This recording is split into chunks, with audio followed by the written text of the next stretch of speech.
नमस्कार साथियों, स्वागत है आप सभी का आपकी अपनी पाठशाला पर। मैं हूं अंकित अवस्थी। आप हैं मेरे साथ में। मानवता के लिए सबसे ज्यादा जरूरी इस समय जो वैक्सीन है कैंसर की, उसकी खबर जानने के लिए। साथियों, हाल ही में रूस की तरफ से अनाउंसमेंट हुआ है कि उन्होंने कैंसर की वैक्सीन खोज ली है। अब जब ये बात आप सुनते हैं तो इसकी वजह से दिमाग में तमाम प्रकार के प्रश्न आते हैं कि क्या अब इस वैक्सीन के बाद से किसी को कैंसर नहीं होगा या कैंसर से मौत नहीं होगी? हर व्यक्ति को लगानी है कि पेशेंट को लगानी है? किस तरह से भारत में उपलब्ध होगी? दुनिया में कितने की उपलब्ध होगी? कहां कहां उपलब्ध होगी? तमाम प्रश्नों के जवाब आपको आज के सेशन में मिलने वाले हैं। तो कैंसर वैक्सीन बनाने के लिए पुतिन को बहुत सारा सादुर्भाव कि उन्होंने इस दुनिया में जो सबसे लीडिंग कॉज है लोगों की डेथ का, उसका जवाब ढूंढ लिया है। हालांकि रूस ने सबसे पहले दुनिया को कोरोना वैक्सीन स्पुतनिक वी के नाम से भी उपलब्ध कराई थी। हालांकि तब दुनिया ने इनके पोटेंशियल पर डाउट किया था कि नहीं, यह फर्जी तरीका हो सकता है। लेकिन फिर एक बार रूस ने अपना लोहा मनवाते हुए मैसिव ब्रेक थ्रू दिया है और उन्होंने 2025 की शुरुआत में फ्री ऑफ कॉस्ट रशिया में रहने वाले लोगों को कैंसर वैक्सीन उपलब्ध कराने की ठान ली है। जहां दुनिया में तकनीकी का राज है और उस तकनीकी के राज में एक तरफ दुनिया के लगभग 10 देश कैंसर से लड़ने के लिए वैक्सीन बनाने की लाइन में लगे हैं, उसमें रूस ने फिर एक बार बाजी मार ली है। जहां वो एक फ्रंट पर युद्ध लड़ रहा है, वहीं दूसरी तरफ अपने देश के लोगों को जान बचाने के लिए वो निरंतर वैक्सीन पर काम कर रहा है। यही रूस को और देशों से अलग बनाता है।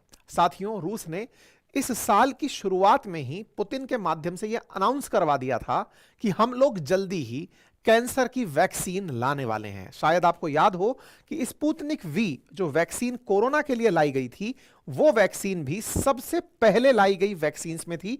दैट मींस करवा दिया था कि हम लोग, दैट मींस जितनी भी दुनिया के अंदर कोरोना से रिलेटेड वैक्सीन्स हैं, उनमें सबसे पहली वैक्सीन स्पुतनिक वी थी।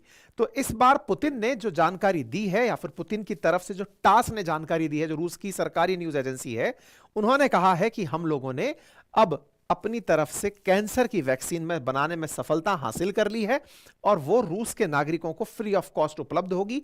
ये मैसेंजर आरएनए तकनीक पर आधारित वैक्सीन है और ये क्लिनिकल ट्रायल्स में सफल रही है। इसने ट्यूमर के विकास को रोक दिया है और इस खबर को हमने पिछली खबर से रिलेट करा दिया है।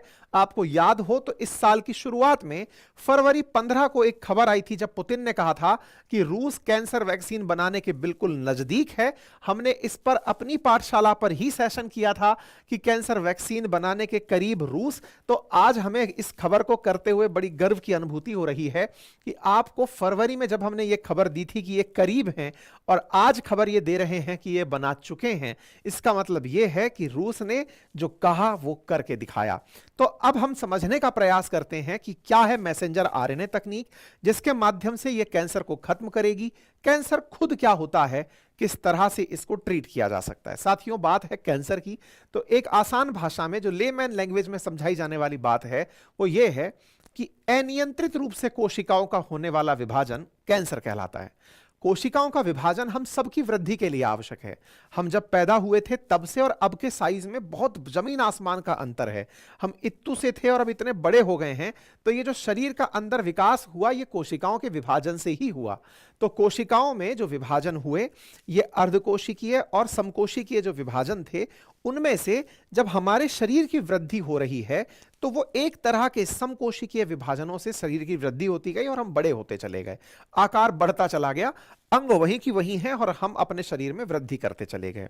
जहां तक बात जननांगों की हो, वहां पर ही हमने अर्धसूत्री विभाजन कोशिकाओं के अंदर देखे, जब हमने अंडे या फिर शुक्राणु बनते हुए देखे। अब इसमें एक जो सबसे इंपॉर्टेंट बात है वो ये कि शरीर का आकार बढ़ता चला गया, लेकिन अगर यहीं पर बढ़ता आकार कहीं पर गति को अनियंत्रित दिशा में बढ़ा देता, बिल्कुल अदरक की तरह, मतलब अदरक किसी तरह से छोटी पीस से बड़े पीस में जब कन्वर्ट हो रही है, लेकिन वो कहीं से भी बढ़ने लगे, दाएं बाएं निकलने लगे, अपने पैटर्न को तोड़कर चलने लगे, तो वही अनियंत्रित व्यवस्था कहलाती है। और इस तरह का अनियंत्रित विकास कैंसर कहलाता है। शरीर में कैंसर WHO की परिभाषा के हिसाब से भी ये अपने आप में कोशिकाओं का ही एक ऐसा विभाजन है जो कि सेहतमंद कोशिकाओं को नुकसान पहुंचाते हुए आगे बढ़ता है। बॉडीज की जो सेल है वो अनकंट्रोल्ड तरीके से शरीर के विभिन्न भागों में बढ़ती है तो कैंसर कहलाती है। अच्छा, तो यहां पर यही बढ़ी हुई कोशिका जो अनियंत्रित होकर बढ़ने लगती है ये ट्यूमर का रूप ले लेती है, गांठ का रूप ले लेती है। और जब ये ट्यूमर बनती है तो वो अपने आसपास की अन्य कोशिकाओं को या अन्य अंगों को प्रभावित करती है। मान लीजिए यह एक नॉर्मल सेल है, इसमें कोई एक कोशिका ने अनियंत्रित गति से बढ़ना शुरू किया और जब बढ़ना शुरू किया तो वो इस प्रकार से अनियंत्रित होकर के नया रूप धारण कर ली। अब यह स्थिति कहीं पर भी हो सकती है तो उसी आधार पर कैंसर के नाम भी होते हैं। मुंह के गुहा में होती है तो ओरल कैविटी कैंसर, लिम्फ में होती है तो लिम्फ नोड, ब्रेस्ट में तो breast cancer, thyroid, lung cancer, stomach, liver, colon, तमाम प्रकार के जहां जहां पर कैंसर हो उस तरह से कैंसर के नाम जाने जाते हैं। लेकिन इनमें से भी जो सबसे प्रमुख मेजर कैंसर्स हैं उनमें महिलाओं के ब्रेस्ट में होने वाले ब्रेस्ट कैंसर, मुंह की गुहा में होने वाले ओरल कैंसर, सर्वाइकल में होने वाले सर्वाइकल कैंसर, कोलन में यानी कि आमाशय के अंदर और ये जो आंतड़ियां हैं उनमें होने वाले कैंसर कोलन कैंसर, और लंग में होने वाला लंग कैंसर, ये प्रमुख टाइप हैं। दुनिया का अगर 2020 का आंकड़ा उठाकर देखा जाए तो 1 करोड़ लोगों की जान केवल कैंसर से गई थी। हर 6 मौत में से 1 मौत कैंसर से हो रही थी और उनमें भी ब्रेस्ट से होने वाली मौत सबसे ऊपर थी, उसके बाद लंग, फिर कोलन और रेक्टम, फिर प्रोस्टेट, फिर स्किन और स्टोमक कैंसर का नाम था। इसमें जो सबसे सरप्राइजिंग चीज है वो ये कि 2040 तक कैंसर से होने वाली मौतों में जो 2/3 मौतें हैं वो गरीब देशों में होंगी, लो इनकम और लो मिडिल इनकम कंट्रीज में होंगी। यानी कि यह नहीं कि ये अमीरों को होने वाली बीमारी है। जैसे डायबिटीज के लिए शुरुआत में एक लाइन जोड़ी गई थी, साहब अमीरों की बीमारी है, यहां पर तो लो और लो मिडिल इनकम कैटेगरी में होने वाली बीमारी है। तो क्या इंसानियत ने इससे बचने के लिए प्रयास नहीं किए? बिल्कुल किए। प्रयास में सबसे पहले तो इसको पहचानना कि यह बीमारी है। यहीं से ब्रेस्ट कैंसर के खिलाफ दुनिया को 1882 में सबसे पहले इसका ब्रेक थ्रू मिला। धीरे धीरे लोगों ने एक्सरे की मदद से कैंसर कोशिकाओं को पहचानना शुरू किया। समय बीता तो फिर धीरे धीरे हार्मोन की थेरेपी देना प्रोस्टेट कैंसर में शुरू किया गया। 1958 तक पहुंचते हुए वर्ल्ड वॉर के हथियारों से कीमोथेरेपी का आइडिया, यानी कि कैसे केमिकल्स डाले जाएं जो कोशिकाओं को मार सकें, उसका आइडिया निकल कर आया। 1997 तक पहुंचते हुए कैंसर की थेरेपी में और काम होने लगा। 2009 में सर्वाइकल कैंसर की वैक्सीन मिली और 2010 में प्रोस्टेट कैंसर की वैक्सीन मिली। तो 2 वैक्सीन ऑलरेडी अभी वर्क कर रही हैं और दुनिया भर के देश इससे निपटने में फिलहाल लगे हुए हैं। सब अपने अपने स्तर पर तैयारी कर रहे हैं। यूके तैयारी में लगा हुआ है, अमेरिका तैयारी में लगा हुआ है। अमेरिका इसमें AOH 1996 के नाम से इसका ट्रायल कर रहा है। सितंबर 2023 में ट्रायल किया था क्योंकि एक बच्ची थी 1996 में नाम था उसका आना ओलिविया हिली, तो उसी के नाम पर AOH नाम से इन्होंने एक वैक्सीन का गठन किया 1996 के नाम पर कि हम उसी के नाम पर ही वैक्सीन बनाएंगे क्योंकि किसी बच्ची की जान कैंसर ने ले ली थी। तो तमाम प्रकार से दुनिया भर में कैंसर पर रिसर्च चल रही है। तो रूस भी लगा हुआ था कैंसर की वैक्सीन की खोज में। इसी में इन लोगों ने मैसेंजर RNA वैक्सीन खोज डाली। अब यह क्या है कहानी? असल मायने में जो मैसेंजर RNA, जैसे हमारे शरीर के अंदर जो जेनेटिक मटेरियल है वो DNA RNA के अंदर बचपन से सुनते आ रहे हैं हम, उनके अंदर पाया जाता है। तो मैसेंजर RNA क्या करता है? शरीर में विशिष्ट प्रकार के प्रोटीन निर्माण में योगदान देता है। अगर हमारे शरीर में कोई एंटीजन एंट्री कर जाए तो उससे लड़ने के लिए एंटीबॉडी के निर्माण के लिए मैसेंजर RNA प्रोटीन निर्माण करवाता है, एंटीबॉडी का निर्माण करवाता है। तो ऐसे में हो ये रहा है कि अगर कोई कोशिका अनियंत्रित रूप से विभाजित होना शुरू हो गई तो उस अनियंत्रित विभाजित कोशिका का भी कोई ना कोई प्रोटीन सीक्वेंस होगा। उस प्रोटीन सीक्वेंस को हमारे ही शरीर के अंदर एंटीबॉडी पहचानना शुरू कर दे कि यह हमारा दुश्मन है तो काम हो जाएगा। लेकिन मुसीबत क्या है? कैंसर कोशिका है भी तो अपने ही शरीर की ना, बाहर से तो आई नहीं। तो उसके खिलाफ में एंटीबॉडी बनाना अपने आप में एक टफ टास्क है। क्यों? क्योंकि उसकी वृद्धि बहुत तेज हो रही है। वृद्धि तेज है तो उसके खिलाफ एंटीबॉडी समझ ही नहीं पा रही खुद के खिलाफ कैसे लड़ना है। इसी के लिए इन्होंने तकनीकी अपनाई है। इनका कहना है कि जो वृद्धि कर रही कैंसर सेल्स हैं, हम उनका प्रोटीन निकालकर उन्हें शरीर में इंसर्ट कराएंगे। मतलब आपके शरीर से ही प्रोटीन निकाला और उस प्रोटीन को फिर से आपके शरीर में एज एन एंटीजन एंट्री कराया, मतलब बाहर से एंट्री कराया एक तरह से फॉरेन एलिमेंट के रूप में एंट्री कराया। जब वो फॉरेन एलिमेंट के रूप में एंट्री हुआ तो फिर आपकी बॉडी ने बाहर से आया हुआ उसे मानकर उसके खिलाफ युद्ध करने के लिए विकास कार्य मैसेंजर को सौंपा कि मैसेंजर आरएनए लड़ने के लिए एंटीबॉडी बनाओ।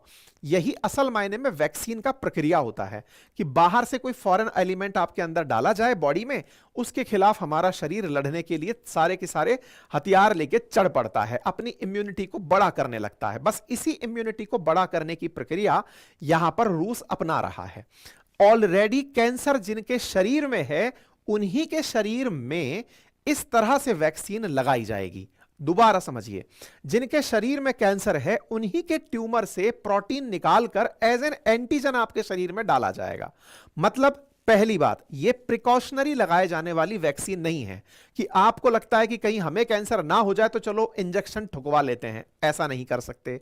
यह उनके लिए ही है जिनके शरीर में ऑलरेडी हो चुका है। तो यह टेक्निक आधा घंटे में उनके शरीर से ही नई वैक्सीन बना सकती है। अब यह कैसे संभव है? तो यहां से आपके कैंसर सेल से एंटीजन को बाहर निकालना, प्रोटीन निकालना और आर्टिफिशियल इंटेलिजेंस से उनके अकॉर्डिंग मैसेंजर आरएनए को इनवाइट करने का तरीका खोजना, यह काम इन्होंने खोज लिया है। मतलब यह मैन टू मैन टारगेट करके बनाई जाने वाली पर्सनलाइज्ड वैक्सीन है। यह सबके लिए, मतलब एक ऐसी चाबी नहीं है जो सारे ताले खोल दे, मास्टर की नहीं है, व्यक्ति पर निर्भर करती है। यानी कि वैक्सीन को एक्सपोर्ट इंपोर्ट नहीं किया जा सकता, बकायदा इसके लिए तकनीकी को एक्सपोर्ट इंपोर्ट किया जाएगा। जब आपके सैंपल्स के आधार पर तकनीकी खुद से खुद को डिराइव करके नई वैक्सीन आपके लिए बनाकर देगी। यानी प्रति व्यक्ति के हिसाब से यह वैक्सीन अलग अलग लोगों के लिए अलग अलग प्रकार की वैक्सीन होगी। यानी कि एक सबके लिए संभव नहीं है, इसीलिए यह समय लगा था और इन्होंने इस काम को कर दिखाया है। ठीक है, तो उम्मीद है कि आपको यह बात समझ में आ जाए कि यह हर कैंसर के लिए अलग है, व्यक्ति विशेष के लिए अलग है और बनाने में आधा घंटे का समय लेगी। यह काम मास्को के गमालिया national research institute for epidemiology and microbiology के निदेशक के द्वारा बताया गया कि हमने किस तरह से इसके ट्यूमर के खिलाफ इसको लड़ने के लिए विकसित किया है। ठीक है, तो यह होप है आने वाले समय की, यह मैंने आप लोगों को यहां पर बता दिया है। पर्सनलाइज्ड होगी यह मैंने बता दिया और आपको यह बता दिया कि आपके शरीर से कैंसर सेल्स की सतह पर जो मौजूद प्रोटीन है उसका उपयोग करके ही एंटीबॉडी बनाएगी और वहीं पर मैसेंजर आरएनए का उपयोग करेगी। बनाने में 30 मिनट का समय लगेगा और बनाने में जो खर्चा है वो 3 लाख रूसी रूबल या 2.5 लाख भारतीय रुपया आएगा। हालांकि रूस में जो कैंसर पेशेंट्स हैं उन्हें यह फ्री ऑफ कॉस्ट दिया जाएगा, लेकिन भविष्य में जिन्हें भी इस वैक्सीन की जरूरत पड़ेगी इसका हो सकता है कि देशों के साथ व्यापार किया जा सके। तो संभव है आप लोगों को यह जानकारी समझ में आई हो। यह अपने आप में एक विशिष्ट प्रकार की जानकारी है और अगर यह काम कर जाती है तो आने वाले समय में मार्केट जो कैंसर वैक्सीन का है वो बहुत बड़ा एक्सपेक्ट किया जा सकता है कि आने वाले समय में कैंसर वैक्सीन का मार्केट बिलियंस ऑफ डॉलर में जाएगा।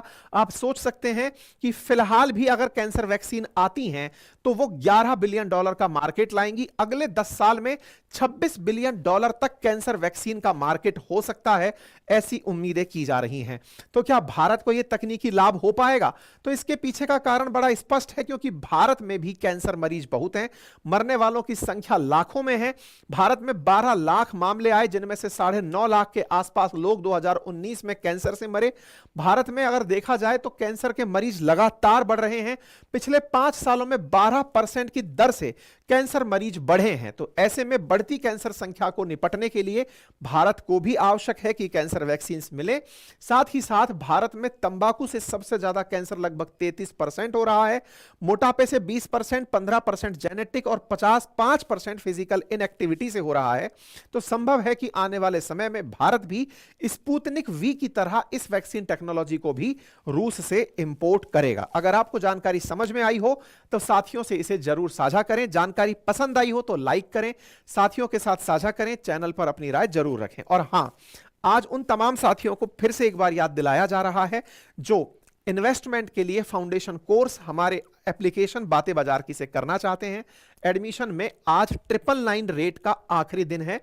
कल से इसकी कीमत 1999 हो जाएगी।